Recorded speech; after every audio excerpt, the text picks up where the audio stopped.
we grew it from nothing to 64 million quid in less than 5 years. And he rang me and said, do you want to buy Hammersmith Apollo and the Forum? Because the Competition Commission are making us sell 2 venues in order for us to buy the Academy Music Group. So Academy wasn't part of Live Nation at the time. So we won the auction because it basically was like, we'll give you 20 million quid, and no one else was paying 20 million quid for the Forum and the Apollo. But after a year, we had a shareholder who wanted more control over our business. Obviously didn't want to give up control of our business because it's our business. We run it and, sack us, take over, but don't, try and control us. But they were powerful and they had lots of money and they wanted to try and control us more, and we couldn't reason with them. And they ended up making a hostile bid for us. Awesome. I guess the first question, as always, then, is how did you get started in your professional career and how did that transition into music? Our professional career was classic Welsh working class background. You're not going to work in the steelworks or the mines. So you've got to get an education. And if you're going to get an education, you've got a choice of lawyer, doctor, accountant, or teacher. Those were the 4 choices, literally. So I wasn't that fond of numbers in school, although it is my best skill now. But in school, maths was my favorite subject. So I took law subjects. I sight of blood and doctors now. No thanks. And teacher now. No. So it was law. And my dad's lawyer happened to have a nice Aston Martin. So I thought that's a nice career to have. So I was a classic lawyer, and then I went to business school, worked for multinational companies, traveled the world, burned out. By about the age of 37, I was done. No energy. 3 kids at that time. Constantly ill. Constantly, like literally it wasn't unusual to go to work on a Monday, fly to Hong Kong on a Monday night, work there until Thursday, catch the red eye back, go into the office Friday morning.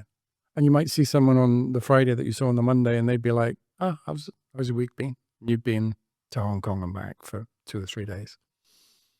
So I was looking for the next thing to do, just bouncing around between things. And I went into Ernst & Young, which is probably the most boring job I've ever had in my life. And a guy walked in looking to raise money, and the guy was Vince Power. And in my career, I was always looking for things that were really interesting and could be not just local, but could be global sort of brands. And I just thought, the guy had Reading Festival, at the Jazz Cafe, which is still my favorite venue in London. And he was about to take a stake in Glastonbury. We can talk about later. I might get into trouble for. And I just thought he was, really, really interesting guy. He was working class Irish. I was working class Welsh. I think in me, he saw someone who could speak finance, but could also talk to him on a level and didn't talk down to him. So he just literally said, do you want to come and take me public? And then I think 4 days later, I was there. I'd gone into Ernst & Young, resigned. They let me go, thankfully. And I was in a attic office in Harlesden, which I'd never been to in northwest London. And they were painting the walls. And someone came in and said, where do you want your stereo system? And that to me meant I wasn't in Kansas anymore. It was like I'd been working in really stiff environments where you couldn't play music. And this was, you're expected to have music, So I was, that was my transition into music from professional career, was meeting Vince, really. And did you just go in as COO or? Yeah, he offered me CEO, actually. But I guess this is a thing that you pick up in business with an executive chairman. You're not a CEO if you have an exec chairman, because they're the CEO, really. But they just don't want a chairman. So I think, my job was to do and put into place the things that he wanted to do.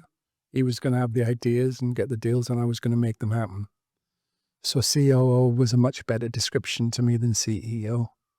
I eventually did become CEO for about 5 minutes, which is another story. But yeah, COO, and we went on a journey for about 5 years, I think. And what was your sort of day-to-day? We were a public company. So it's taking it public and dealing with all of the nonsense that you've got to comply with being a public company, which is a lot, rules and regulations. And when you've got an entrepreneur like Vince, who's no longer with us, sadly, and, sort of miss Vince on a pretty regular basis because he was a character, Vince was, and a very, very kind man. So it was trying to keep Vince out of trouble a lot of the time because Vince would be like, yeah, let's go and do this. Or more often than not, I have done this. And it was like, oh, damn. How do we make this fit into what we're saying to our shareholders? Because you have to have a strategy and you have to have coherence and to take money off the public, off investors because they're investing pension fund money. And also to keep on the right side of the rules. So that was pretty much a full-time job doing that. And then, he'd do things like he'd come up into the office and say, I bought a radio station today. And you're like, right, okay. That's not in our strategy. And he'd be like, yeah, I know, but it's good. And it's a country music radio station in London on medium wave. And you're like, oh, no. But Vince's genius was that so he said, go up and run it. So you're running a radio station, like literally, and never didn't know anything about radio. And, but Vince's genius was that afternoon, he got me in a meeting room with Sid Griffin from the Long Riders and Neil O'Brien, who's still today a big agent, Neil Bob Hurd, who still plays in a country band, and a couple of others. And they were like, well, this is what country music means. And they gave me an education that it was Elvis. And I'm like, Elvis isn't country, but he is. And it was obviously Johnny Cash. I knew about Johnny Cash. But they were like, right, you play, instead of playing the plinky plinky stuff that was being played on that station, you play one Elvis song, one Johnny Cash song, one Springsteen song. Springsteen's country. And it makes sense now, but it didn't make any sense in those days. And then on the top of that, we layered in new bands like Kings of Leon and My Morning Jacket. I remember My Morning Jacket. I thought they were going to be enormous. So we were playing those classic songs, one Dolly Parton, one Johnny Cash, one Elvis, one Springsteen, one Neil Young, every hour. And then we layered on the new stuff and then played some traditional stuff. And Sid Griffin would do a bluegrass show and, we'd get all the experts in to do the niches. And it became this country music. Now, country music's huge now. Country wasn't so big then, but you could tell it was starting. And Vince loved it because the Mean Fiddler, his first venue, was a country music venue. But then he found, sort of Britpop and a lot of the indie bands, and he started to put them on. And that's when it really took off. But it started as a country music venue. And he loved country music. So we had that station for like a year, bought it for 25 grand, sold it for 2.5 million quid. Wow. So it was things like that were, that he would chuck at you. The main music stuff, that was Vince. And he was ably assisted by people like Melvin Bain, who runs Festival Republic now, Rob Hallett, who was Robo Magic and promoted Justin Timberlake, and various others. Neil Pengelly, amazing booker of Reading Festival when it was a proper rock festival. Amazing ears Neil had. And then Dennis Desmond came in, and Dennis Desmond sort of, chairman of Live Nation Europe now. So you had at one stage around the board table was Vince, Dennis Desmond, Melvin Ben, Rob Hallett, and me trying to make sense of it. And trying to learn, what it was that they were talking about and how we executed that and how we put it into place. And as I said, stayed on the right side of the public company. Some regs. We're still losing about £300 an episode on this podcast. So if you want to help us keep it going, join our Patreon for just a couple pounds a month. You can sign up for free. That'll still help us. So do that and we'll make more episodes. Thanks, guys. What were the big things that were important to Mean Fiddler? Like they had Reading and Leeds. Music. Just in general. Music was important to Vince. I always say the difference between Vince and some, I won't name names, but some of the other people I've met in the business, they're more interested in the business and numbers. Vince was into the music. So Vince would sit down and the musicians would be his friends. He'd quite often catch up with Vince. We had a restaurant for a couple of years. And Vince would do most of his meetings in the restaurant, and you'd get invited to, his next meeting, but he hadn't finished his last meeting, and that would be with a musician or an actor or an actress, but someone from the arts. So Vince was encyclopedic about music and talked about music, and brilliant businessman, don't get me wrong, but music was the absolute Like literally, we've got a website, Dean, and there's no music on it. When you go onto the website, there should be music playing. We have an office and there's no music in your office. Tell people to turn the music up. We have a gigs and your guys aren't going to those gigs, or tell them to go to those things. And yeah, it was music. In terms of the numbers with the business, it was obviously festivals. But I guess, I wish we could, get Vince back and chat to him now, really. But I think if we spoke to Vince, he'd be like the Jazz Cafe was his favorite venue, because that was music. It wasn't just jazz. It was country music. It was soul music. It was R&B music. To me, it was voices.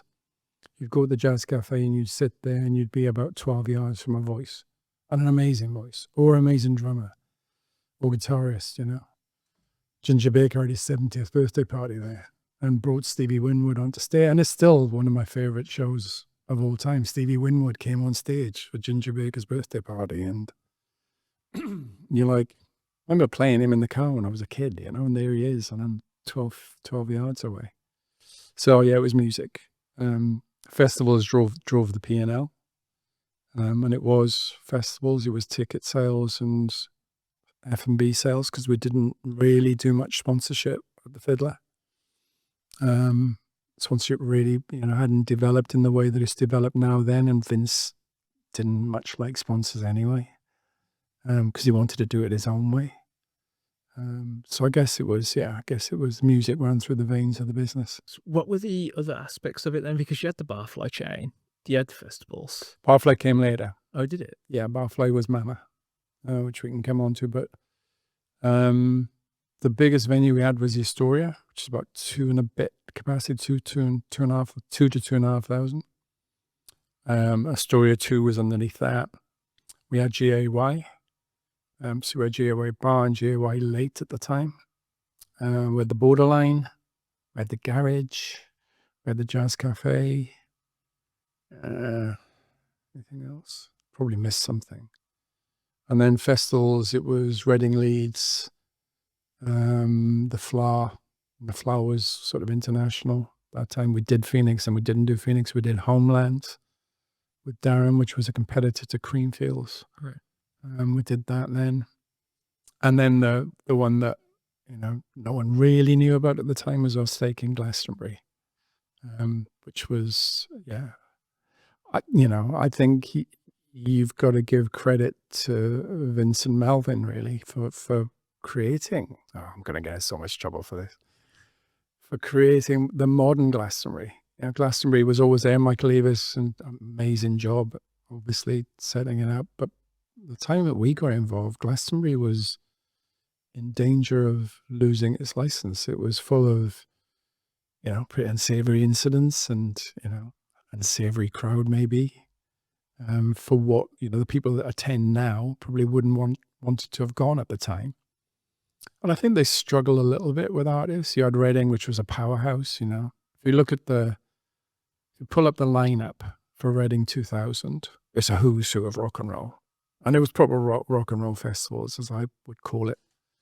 Oasis headlining, Rage Against the Machine, still my favourite festival performance I've ever seen. Beck, Primal Scream, Stereophonics, Queens of the Stone Age.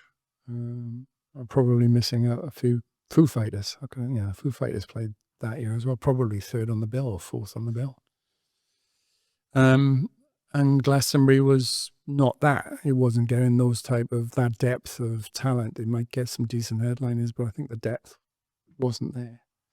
And Michael approached Vince and Melvin to help him, sort the licensing issues out.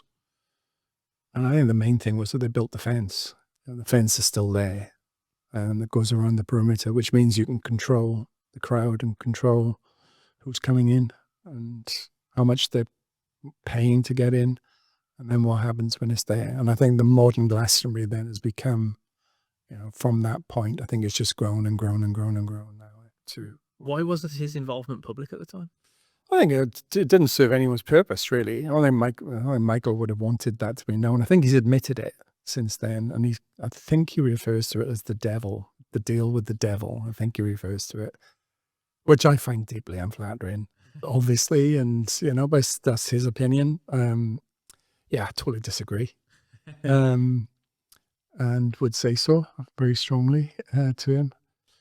But it's none of my business anymore. And it also, it helped that the vibe that Michael had created with what Glastonbury stood for and where it was still was, with Michael. It wasn't with the modern organization that we brought.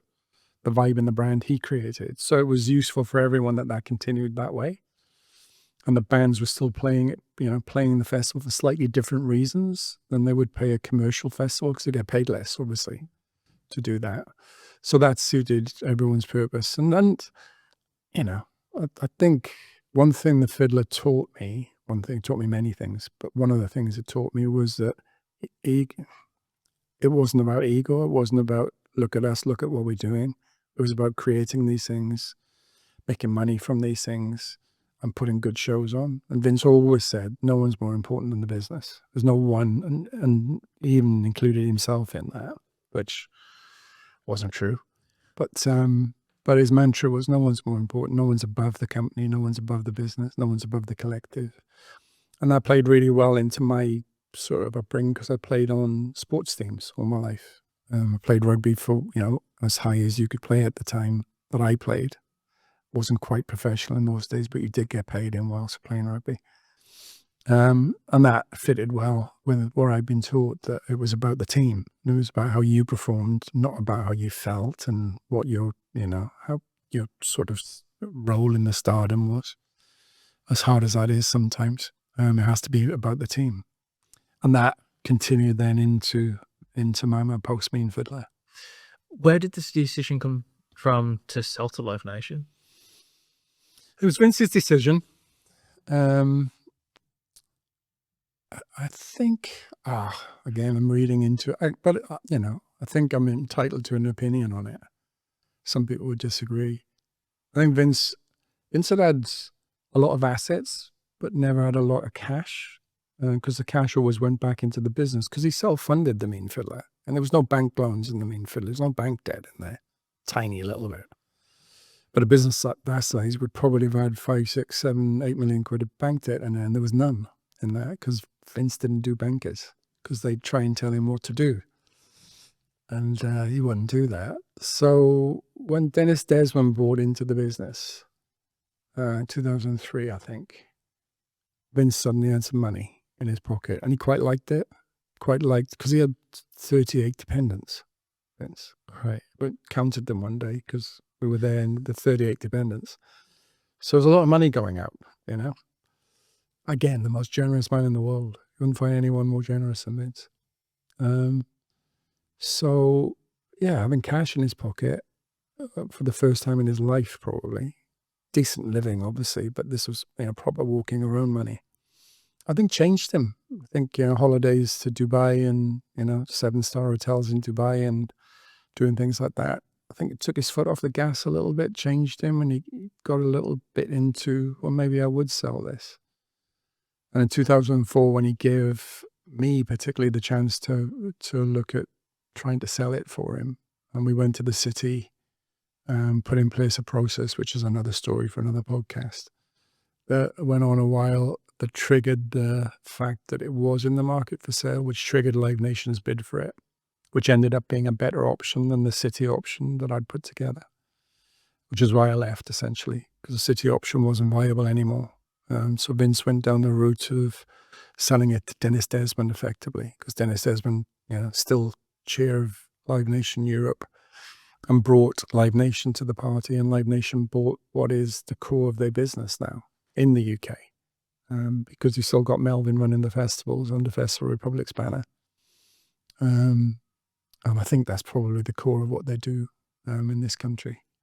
And Dennis being chairman of Europe. So that was Vince Dunn. Vince earned a lot of money from that deal and went off and did the things that he did afterwards that I don't think I expected him to do. I think many people did, that he would come back into the market and buy Benicassim and do Hop Farm. And I think he resurrected the Flower or something like the Flower.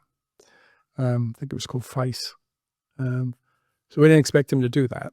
I thought he would, sort of go and he liked horse racing. He had loads of kids. He loved Ireland. I thought he would do things more like he had a couple of restaurants. But he came back into the market. What was your decision then to form Mama Group? Well, coming out of the Mean Fiddler, I really didn't know what I was going to do next because that was an abrupt ending, the Mean Fiddler end. The right thing to do and looking back on it. So I think I bounced around for a couple of months, figuring out what it was that I wanted to do. I had a conversation going with Adam Driscoll at Channelfly about what I wanted to do next. Had the Mean Fiddler City deal gone ahead, which involved Adam sort of coming into that vehicle. So after a couple of months, we were like, well, we were going to do something together there. Why don't we do something together anyway? And see what happens. So we bought a shell company on AIM, a publicly listed company. What does that mean, a shell company? It means a company with a bit of money in it that you can raise money off and go and buy a business, essentially. It was the quickest way to establish something, meaningful back in the mid-noughties. The shell that we bought together, actually did have a business in it, had a brand marketing business, student marketing business, which was a very successful business, but too small to be a PLC. So we spent a few months, I think 3 or 4 months, just traveling around the country looking at businesses to buy. And every time we went to see people who would raise money, Adam had Channelfly, and Channelfly, and the constituent parts of that were the Barfly chain that you mentioned, Supervision Management, which is James Sandham and Søren Canning, which had Kaiser's and Franz Ferdinand. Franz successful, Kaiser's on the way to being successful. What else did we have? Fly Magazine, and then a couple of other bits and pieces, I think you'd call them. And every time we went to the city and talked to people with money, they'd be like, why don't you two work together? Because you bounce off each other so well. So we listened in the end because we were being offered money. So we took the Channelfly business into the shell and raised about 8 million quid, I believe it was, with institutions. So, pension funds. Was that your role in it? If he was bringing in all the existing music business and your expertise was going into the business and raising the money? Adam was more of a businessman as well. Right. We're both business people because Adam had come into music outside and obviously learned on the job like I did with the fiddler. I knew nothing about the music business before I went there and had an education from one of the best to ever do it in Vince. Adam had learned on the job with Barfly and Channelfly and Fly Magazine. But we were both business people, essentially. So we were pretty good at translating from money people to music people. That was our job. Essentially take investment money and make it work in the music industry. And our timing was lucky because it was when Napster was killing the recorded music market and live was becoming the dominant market in music. It's in the foothills at that time because people still wanted, record deals and bands still wanted to be signed and recorded music was still where it was at. But we felt that live was going to be the place to be live. But having an artist management business as well, so you had that soft power. So that when you were negotiating deals with promoters and agents, you weren't just getting shafted because you had a bunch of bands that you managed and they might want to be an agent to that band or they might want to book that band so they were nicer to you than they might have been if it was a straight, promoter conversation. So the strategy was to, take everything from an artist to a fan and at all points in between that we would earn money from, those interconnections. It worked like 10% of the time probably. And we had a little sort of, a little sign which was, doing that when everything came together. So Franz Ferdinand opening a refurbished Heaven, playing with our ticketing company doing the ticketing and our socials doing the amplification. It was like, yeah, that's how this should work. Most of the time we'd have that sign, because it was frustrating because it was still the old live music business. We were trying to modernize it, I guess.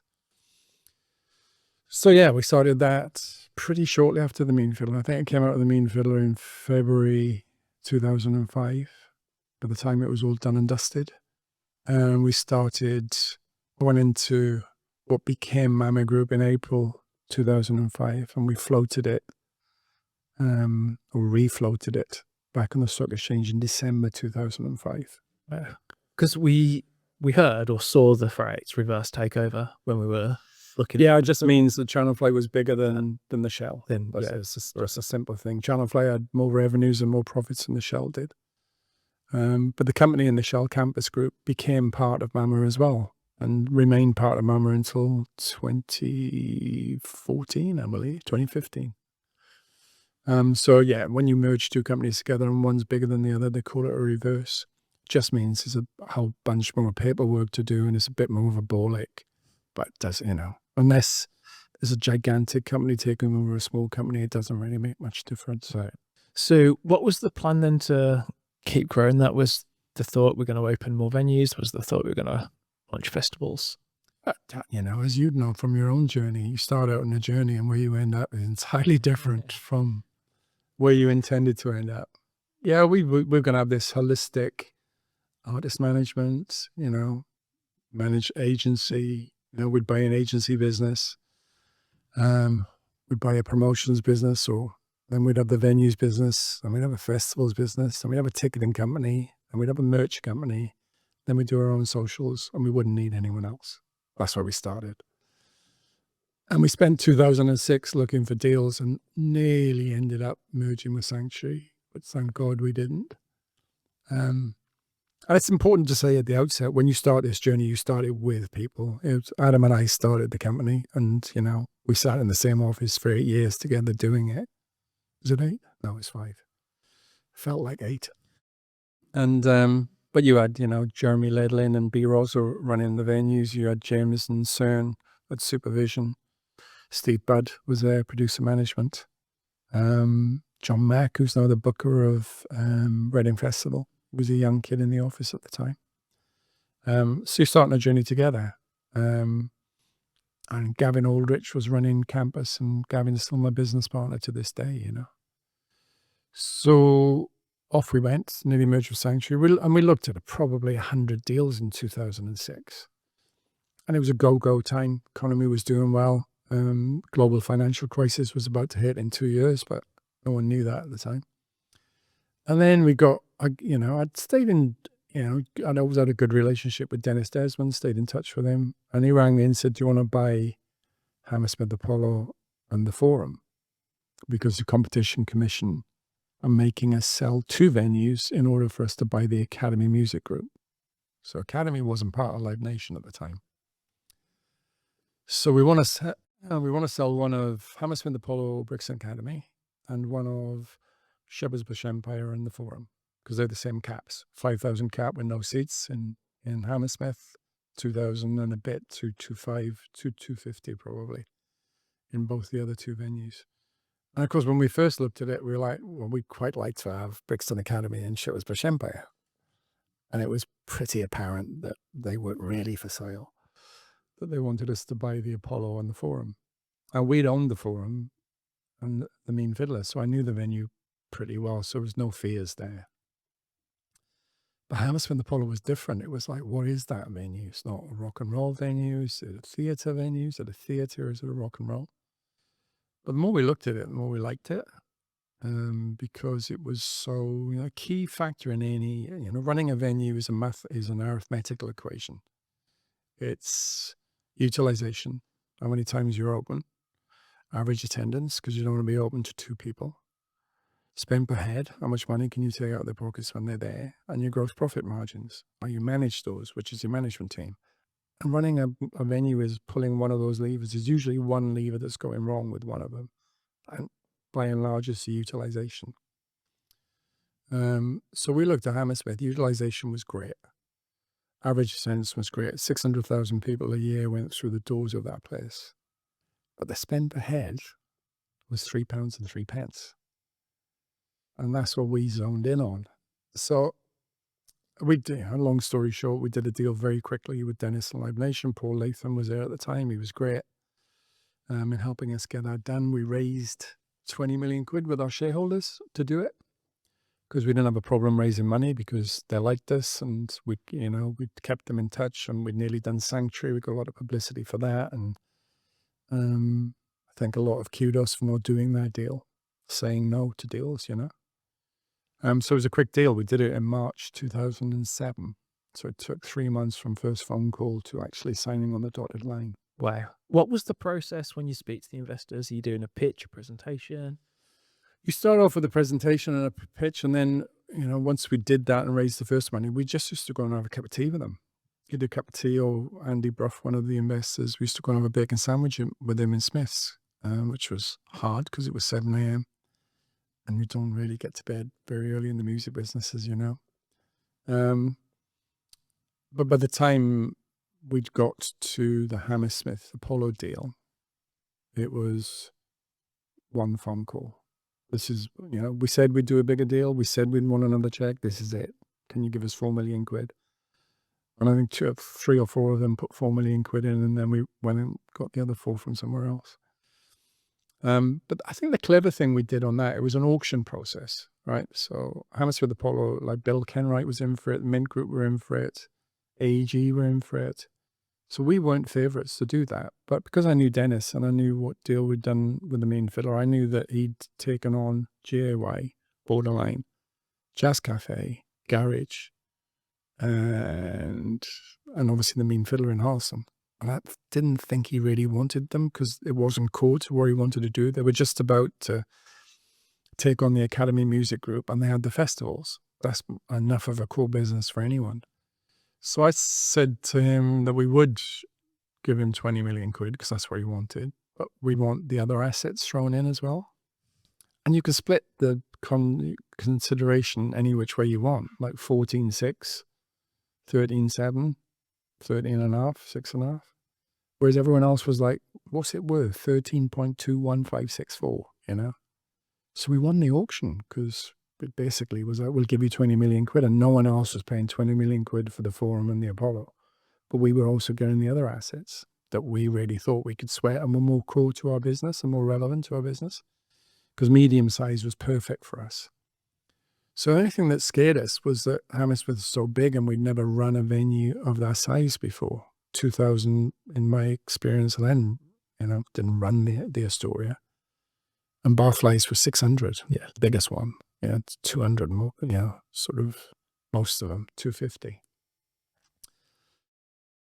And the day that we went and with the new owners, and we went in and sort of, didn't get the best reception in the world, because we rock up in, Clubland, and they're theatre employees, wearing suits and ties, who sort of want something a bit more, And as we walked away to the station, I think Adam said to me, he said, mate, do you think we made a mistake here?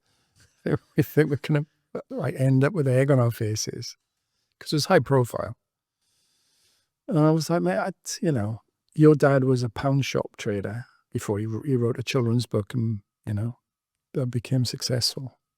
And my dad was a plumber, plumbing shops.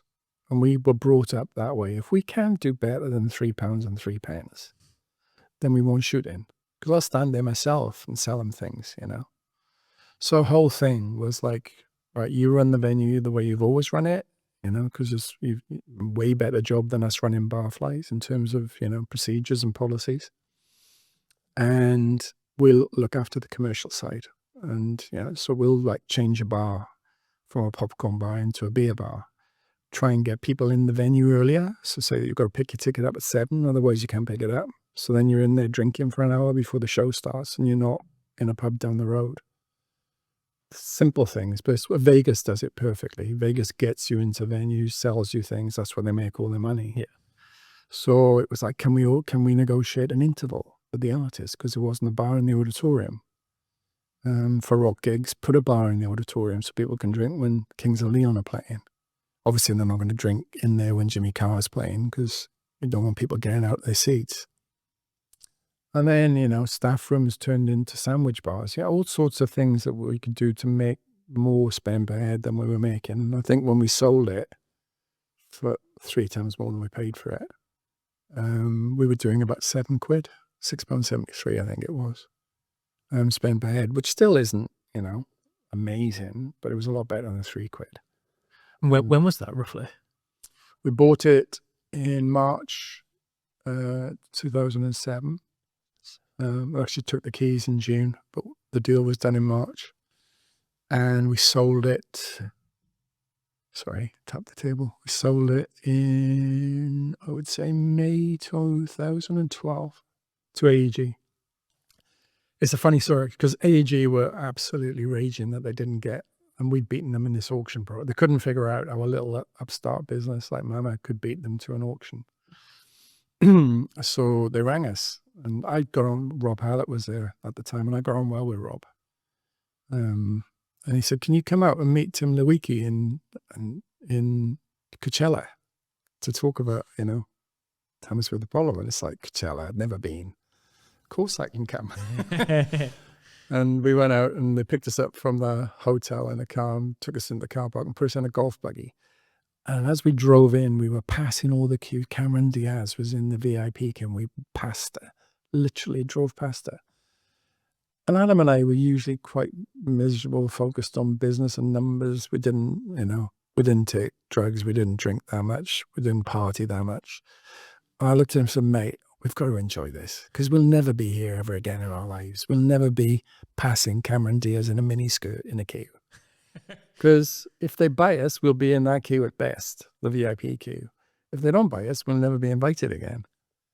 So we went in and met Tim, and Coachella wasn't the monster that it is now in terms of backstage. It was just a couple of porta cabins. And we met Tim, and Tim's one of the nicest, smartest people in the music industry. He runs Oakview now. At the time, he was running AEG for Phil Anschutz, who owns it. And he was like, not quite sure how you've got Hammersmith Apollo, because we wanted that, because we're just about to open the O2. And we'd like Hammersmith to be west for comedians and O2 to be east for comedians. So you'd put a spoke on our wheel. Can we buy it off you? And it's like, well, everything's got a price, Tim. We hadn't even taken the keys. We took the keys in June. And we quoted him a price. And he was like, okay, that's fair enough. Bill, you do the legals. Alice, you do the numbers, all that sort of stuff. And then a strangled voice at the back of the caravan, some accountant. That's 3 times what they paid for it. And I remember Tim just looked at me with that twinkle in his eye, because like I said, he's the nicest man.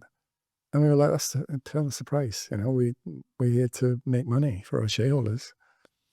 So they declined at that time. But then 5 years later, they bought it for that exact number, actually, when HMV owned us.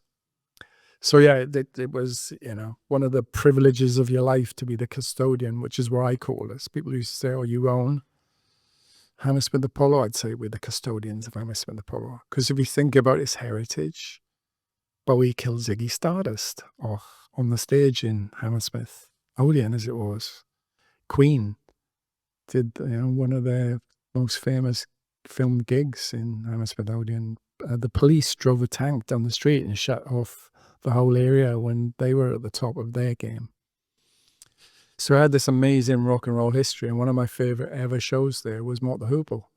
Just rocking up to Mott the Hoople on a Wednesday night and seeing all of the girls there from the 70s, all of the groupies, fur coats, no knickers, like absolute hoot of rock and roll people in the green room from like relics of the 70s, but wonderful, wonderful people. As rock and roll is, the crowds that go to rock and roll gigs, I find some of the nicest people you'd ever meet in your life. You have a cup of tea with them with your mum. Yeah. So it was not my favorite. Jazz Cafe was my favorite, but close second. And a privilege to, be the custodians of that for, I think, the 6 years that we had it. And did you say you got the Jazz Cafe as part of the deal? Jazz Cafe was part of the deal. Adrian Gibson was promoting it at the time. Adrian's still out there promoting. But we wanted to take it in a different way. So, yeah, perfect for us, Jazz Cafe, 400 cap. Our promoters, our bookers struggled to compete with Live Nation at the top end. So we used to say, don't compete with them. Go in the mid-size venues. There's no rocket science in it. Don't compete with the Yankees. Because we used to call Live Nation the Yankees. That book And that film Moneyball, it sort of was knocking around. And I think there's a phrase in it, if you try and compete with the Yankees in here, you'll lose to the Yankees out there. So it was like, don't compete, be different. Be smaller, there's still a lot of money to be made in the mid-size. There was then. Mid-size venues, mid-size festivals. And if we've got the artists, and our artist management business then was, and people roll their eyes at this statement, but we had the largest artist management company in the world at the time. And it's fact, it's truth. You can go back and look at the prospectuses, they're all verified. It's a little bit of a stretch because we'd taken a 20% stake in Network. So 2007 for Mama was a transformative year. We did the Apollo deal in March and took, all the venues and the businesses that came in. Then we took a 20% stake in Network Management, which was Terry McBride and Dan Fraser, and their two partners. And they had Avril Lavigne, Billy Talent, Bare Naked Ladies, Stereophonics, and, Uncle Tom Gobley and all. So I think we had 30 or 40 under management and supervision at the time. James and Son had expanded that with Adam. Adam really was the driving force for the artist business. And then we did the deal. They had about 60 odd under management at Network. So 100 and something odd artists, was the largest artist management company in the world until Guy Osery and Live Nation sort of created what they did. And then Rock Nation came along. So it was, our strategy was we manage artists, we'll try and, we'll develop artists. We want to, create the content that feeds the rest of the industry. So therefore, when we're talking to you about a festival booking or a venue booking, be nice to us. That's not an argument that, that normally goes on in life because we've got the artist business here. And that probably, if you look at the one regret two regrets I have on Mama. One, it ended way too early. I think Mama would still be around now. And I think it would be a significant music business.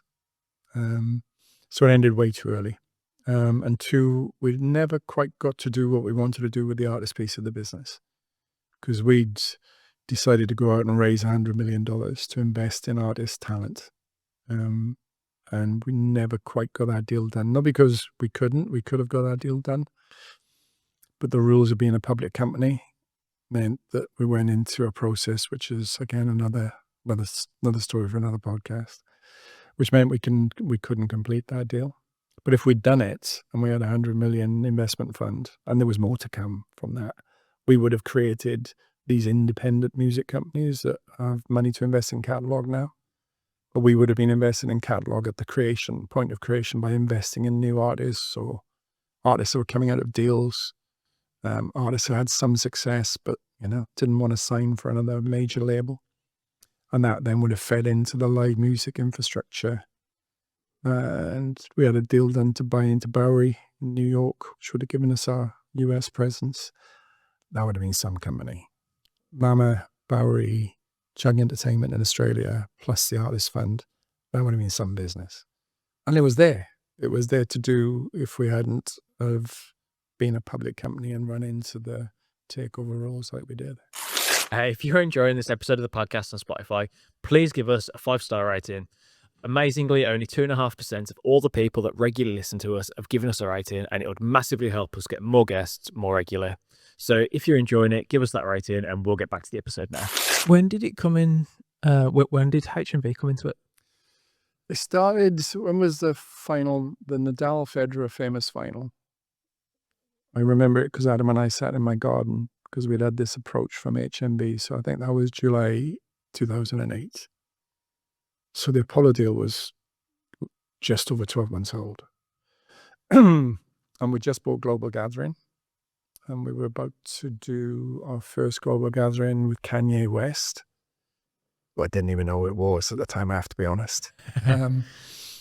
And we sat in my garden and we had an approach from HMV, and it was, to buy us and take us over. And we were 3 years old. It was way too early for both of us to contemplate.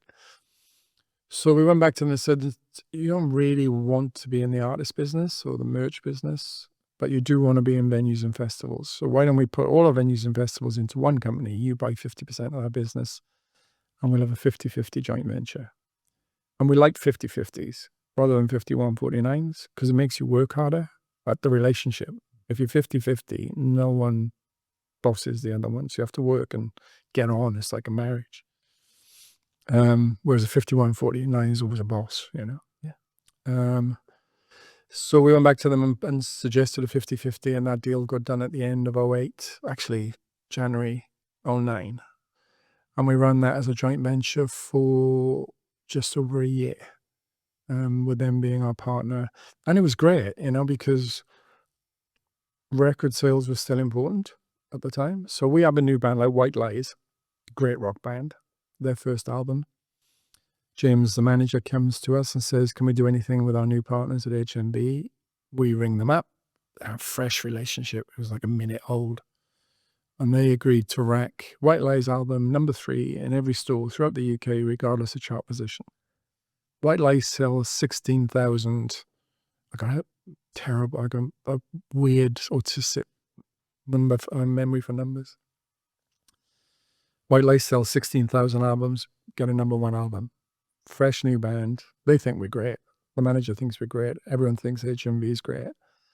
And our relationship works super well. Like, you know, if you wanted to watch Paolo Nutini play in Edinburgh, you had to go and buy his album at the HMV Edinburgh store to get a wristband, and then go and watch him in our Edinburgh venue, Picture House, that night.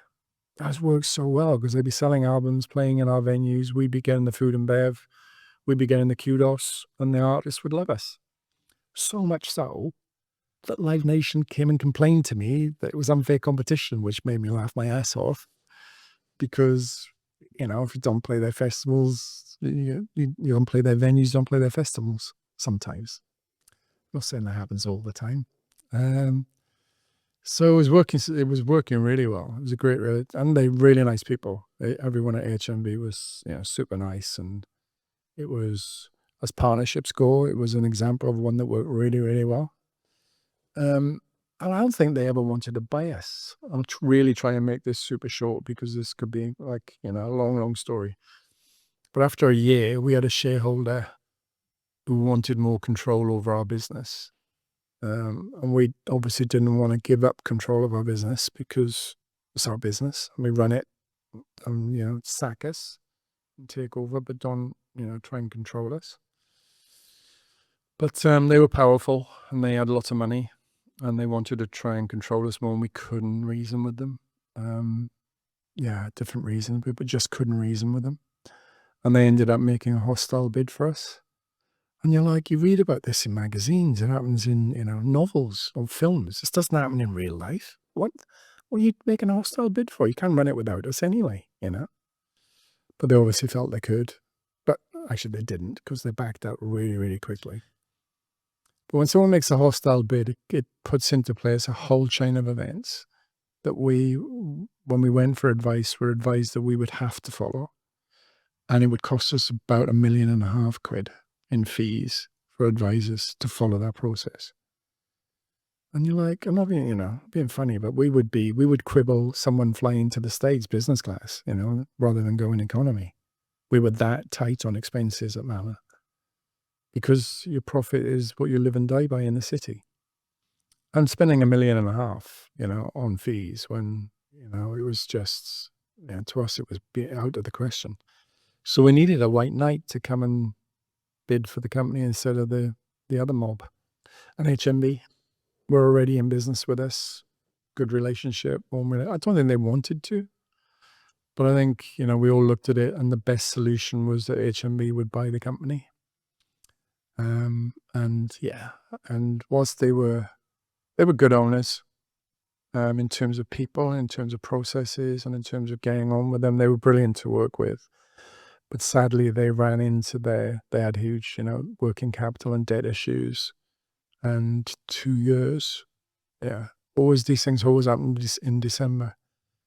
We did the joint venture with them in December 9. They bought us in December 10. And they put us up for sale in December 11, and they sold us in December 12. So it was like every bloody December there seemed to be something major going on there. And so, we ended up being a private company again after that. But it was, a wild ride, which, we lost a few passengers along the way, including Adam. Like when HMV bought us, Adam had never had a job, never worked for anyone else. Whereas I'd come from a corporate background, so whilst I didn't want to be employed by a corporate, I knew how to navigate it. But Ad didn't. He'd never worked for anyone else. And literally, when HMV's board asked us to stay on and run the business, Adam's first question, still makes me giggle, was, will I have to fill in a holiday request form? And everyone always sort of, because we were so close when we were running the business, and we were always, in the same office and joined at the hip on business travel and stuff.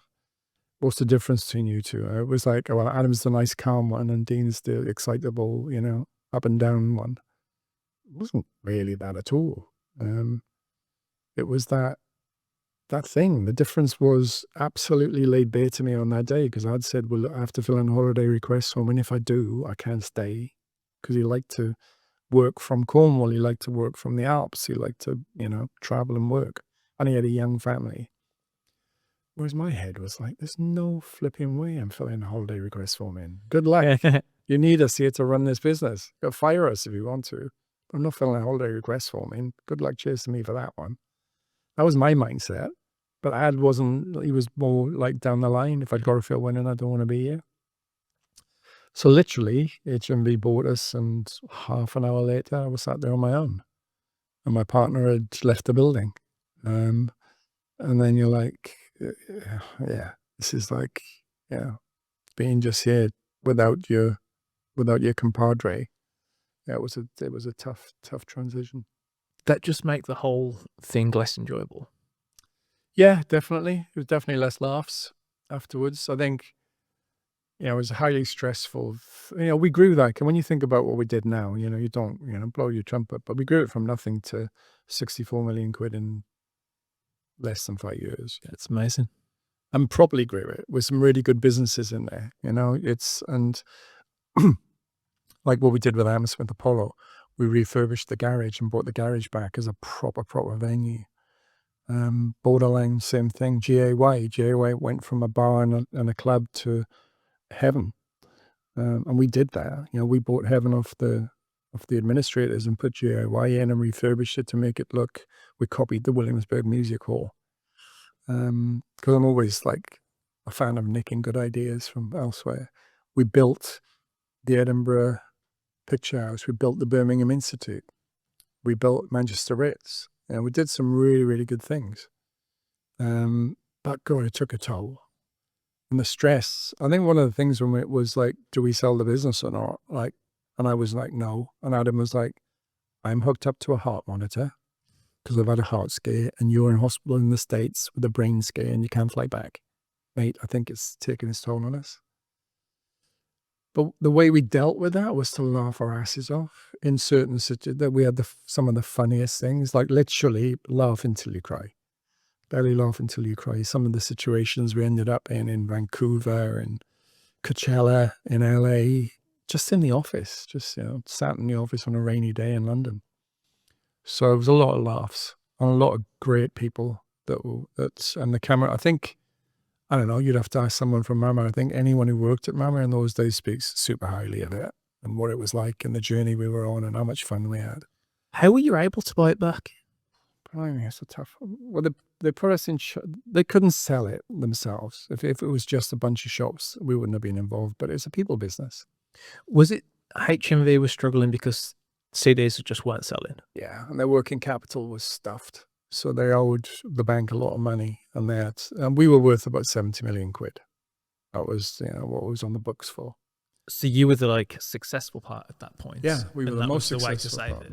We were the biggest profit center in HMV at the time. Our operating profit was never published because we were sold before we had to publish it. We were knocking on 7 million operating profit at the time, 70 odd million turnover.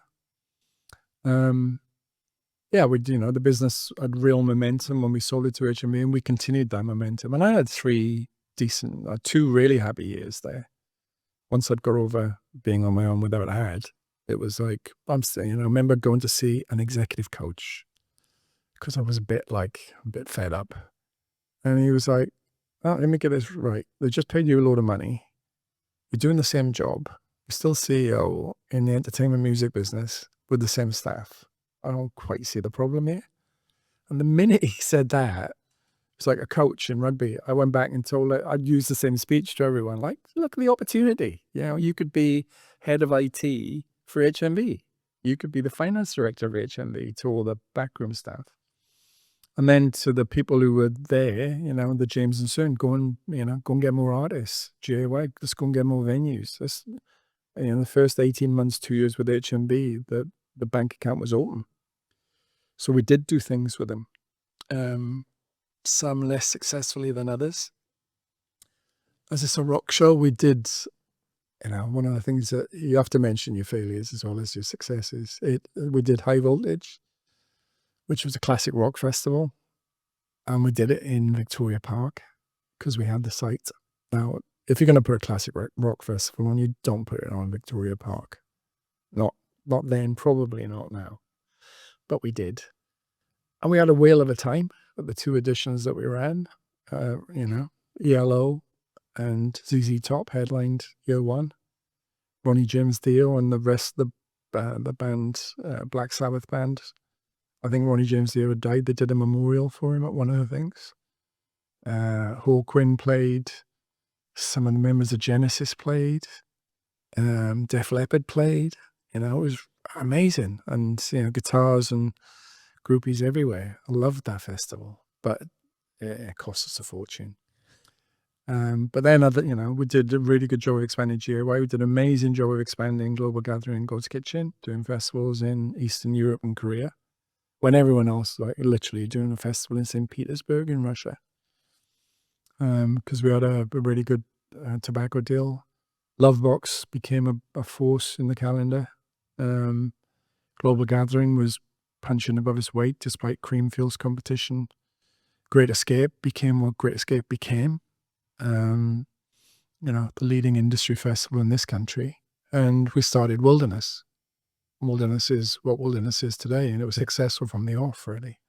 So we had some really good wins under HMV, and they enjoyed it, but there was no getting away from the fact that they had to sell us. So 2012 was pretty difficult year because 10 and 11, we'd had good time. 12, we were up for sale. And when you're up for sale, people want to leave. People try and steal businesses off you, try and steal staff off you, and you start to lose some really, really good colleagues. So when that year ended, HMV had run an auction process for it, and it's tough because I really, really valued and respected my HMV colleagues, but that process wasn't run well. Investec ran it, and Investec didn't put the best team on it. And they excluded Len Blavatnik from the bidding process. And you're like, that's crazy. Len Blavatnik's got more money than God. And Live Nation were excluded. Why would they be excluded? Look, we didn't want to be bought by Live Nation. Okay. Now, with the best will in the world, I didn't want to end up working there. As much as I respect the people who work there, I didn't want to go. Len Blavatnik was their decision. That was crazy. So they allowed the 5 they allowed 4, and they allowed AG. And I've never met a person at AG I didn't like. Great people, sort of Midwestern sort of charm runs through the business. Eventum, slightly different culture. Ambassador Theatre Group, totally different culture, but they had money and they wanted the Apollo. And who was on Sony, because Sony were the highest bidders. Sony would never have bought that business in a million years. And so you'll have to edit this out, but as my dad would say, they wouldn't buy that business as long as they had a hole in their ass. But it's true. It's like, you look at it, you're like, I'm not saying anything because this is working in my favor here, because this process is going to end up. And the 5th one, the absolute credit, and gratitude to Simon Fox at HMV. He let me have 1 bid, so I could put the 5th bid in with a private equity backer. So, the more the other four faltered, the better it was for me. But you figured AEG were favourites out of that group. Sony weren't going to buy it. They didn't know what live music was. So it ended up AEG and Aventum with the two front runners. And of course, they merged their UK business. So they brought it together, really. But what became really apparent was they only really wanted the Apollo. The Apollo drove everything. Our three main profit centres were the Apollo, GAY, and Global Gathering. So they didn't want the festivals in St. Petersburg and Korea. They didn't want GAY. Just didn't fit within their business. But they really wanted Hammersmith Apollo. So I think it got to a stage where HMV was so keen to get some cash in through the door that a 35 million quid offer for the Apollo was accepted. And then they sold the rest. The theory was they'd sell the rest to me, but GAY didn't want to be a part of what we were putting together. So Jeremy bought his business back and I bought the rest of it with private equity. So they got just over 50 million quid, which in a fire sale is pretty good. Bearing in mind it took a year to do and bits were dropping off by the time we got over the finishing line. But the deal didn't include, what we came out of it with didn't include GAY, didn't include Hammersmith, and didn't include supervision because Cern and James had an offer from Red Light and took the business down the road and set up Red Light London, which is still Red Light London to this day. So three really big, valuable parts of the business didn't come with, and we were left with the festivals and the smaller venues. That's what we ended up taking out of it ourselves, really. And how long then did it take for you to decide to sell them? Yeah. Less than a year. I hated it. Yeah, that was the least fun time in Mama. Obviously the best time was the fun that we had putting it together in the first place. Reasonably happy with HMV because they were good colleagues and it wasn't my money. And it was never, it was always our money and we were institutionally funded, but it felt like our money when it was Mama One. And you felt responsible for it. When HMV came in, it didn't feel like your money. So, you turned left on the plane instead of turning right on the plane. Just things like that. And you went to South by Southwest, whereas before there'd never been a reason for me to go. So it was just cost. And we were really, tight on cost. And we were doing better then. We were making 7 million operating profit. So you do turn left on the plane and go to conferences and spend a bit more time in LA and a bit more time in Sydney, which I'd never done before. So I enjoyed all that. Mama 3, which is when we, what we took with the private equity business was not fun at all. It was denuded really of, there's trouble again, denuded really of some really good colleagues.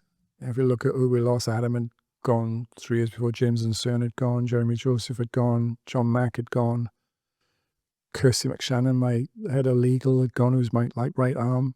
My finance director had emigrated to Australia, and a bunch of other people, too many to mention really.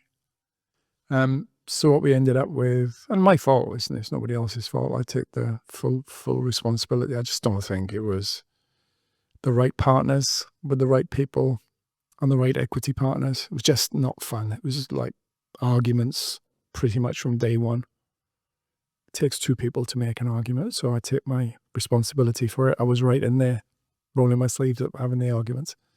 But they were arguments we never had previously with Mama, so it was one thing that changed. And then, so you decided to sell that completely? Well, I decided to leave, yeah, and cash in my chips. And I think they lasted about less than a year after that, which wasn't anything. It's not, me being there made a difference. It was just, what we had wasn't really sustainable unless we'd completely broken down the model and started with it again. Losing the artist business is a key miss. And we were trying to, one of the parts of our strategy was trying to put that back together again and recreate an artist management business. So conversations with China Entertainment in Australia, because they had a really strong artist management business. I had a conversation with Craig, who you had on the podcast, about Raw Power, and a bunch of other conversations that, started, and didn't really reach completion before I call it a day. Because you find with things like that, when you're bringing people in who are incredibly talented, like the people I've mentioned, you have to have an incredibly talented base to bring them into. And Mama was that. When someone joined Mama back in the day, they'd walk in through the door and go, wow, look, there's talent there, there's talent there, there's talent there. My colleagues are great. I don't think we had that with Mama 3 at all. You're sort of bringing them into something slightly dysfunctional, really. What did you choose to do after that? It was pretty immediate transition into Chug Entertainment, because Chug would have become part of Mama had we gone down a slightly different. Well, there's two things. There were two bits. I think I mentioned them earlier. We were going to do Bowery in New York, and we were going to do Chug Entertainment in Australia. And I had conversations with both. There's two parts to Bowery, actually. I had a conversation with Michael Swire, who's the Bowery Ballroom and the Mercury Lounge, and now Terragram Lounge and the Morocco Lounge in LA. Michael's one of the best music operators I've ever met. So it was maybe go to New York and do that, or maybe go to Australia and do, what we'd done with Mama there. And I thought Australia was the best option, because I thought that market was right for what we were trying to do. And Chuggy was on his way there anyway. He had an artist management business and a big promotions business and a festivals business. Didn't have a venues business. But I thought we could raise a bunch of money and put venues into that mix and beef up the rest of it. So it was that went from 15 to 19 just before COVID. That it sold via a merger with Gudinski and Mushroom Group. Got sold to AEG. Wow, okay. Partly sold to AEG. Chuggy's still going strong. And you've now got Sixth. Yeah. Or B6. B6. Yeah, B6 Group. And what do you do with that? It's primarily bringing brand money into live events. So I think the biggest change and the biggest structural change in our business is now the money that's coming into it from sources that were not traditional sources before.